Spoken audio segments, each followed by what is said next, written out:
Mr. Gupta for all those details. We now have some breaking news coming in. Now, this is just in from Union Minister Kiren Rijiju, who has said that, and I'm quoting here, on the recommendation of the Government of India, President Draupadi Murmu has approved the summoning of both the houses of the Parliament for the monsoon session 2026.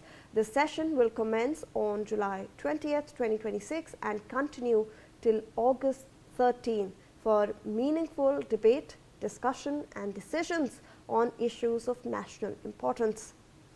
My colleague Manohar Kesari joins us on this broadcast for more information on this. Manohar, monsoon session के dates announce हो गए हैं और approval मिला है जुलाई 20th से अगस्त 13 तारीख तक ये सेशन रहेगा।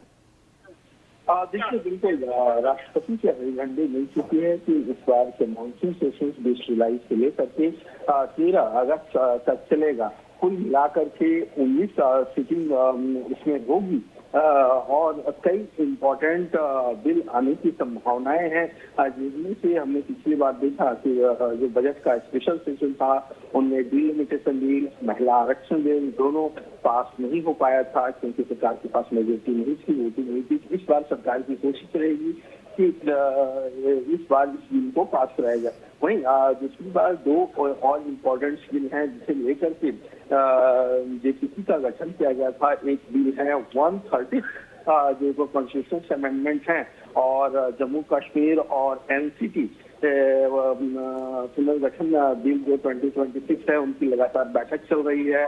17 जुलाई की बैठक है कि इस बिल जेपीसी की जो रिपोर्ट होगी वो रिपोर्ट को पार्लियामेंट में छुपाया सकता है और सरकार कोशिश करेगी कि इस बिल को भी पास कराया जा सके, जिसमें प्रधानमंत्री हो या फिर यूनियन मिनिस्टर हो या फिर चीफ मिनिस्टर हो, उनके लिए प्रावधान है कि कोई करप्शन में 30 दिन तक अगर जेल में रहते हैं 31वां दिन वो खुद जो है सो पदच्युत हो जाएंगे। कहने का मतलब ये हुआ कि उनकी कुर्सी चली जाएगी।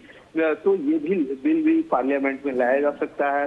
इसके अलावा अगर मैं बात करूं तो वन नेशन वन इलेक्शन की जो जेपीसी बनी हुई है जिनकी चेयरमैन पीपी चौधरी हैं, वो भी मानसून के 3rd वीक तक जो है अपनी रिपोर्ट सौंप सकते हैं। लगातार बैठकों का उनका भी दौर जारी है। तो ऐसे में सरकार ये तमाम बड़े बिल, साथ ही साथ डोपिंग रिलेटेड जो बिल है वो भी लाया जा सकता है। वहीं अगर हम ऑपोजिशन की बात करें तो ऑपोजिशन की ओर से कई महत्वपूर्ण इश्यूज को लेकर के जो है सो तैयारी की जा रही है। खास करके राम मंदिर चंदा चोरी मामले को लेकर के भी ऑपोजिशन सरकार को भेज सकती है, वेस्ट एशिया क्राइसिस को लेकर के भेज सकती है। कई ऐसे इश्यूज हैं जिसके लेकर के विपक्षी पार्टियां जो है सो अपनी तैयारी कर रही है। जी, धन्यवाद आपका मनोहर हमारे साथ जुड़ने के लिए। We now have some breaking news coming in from Bengaluru.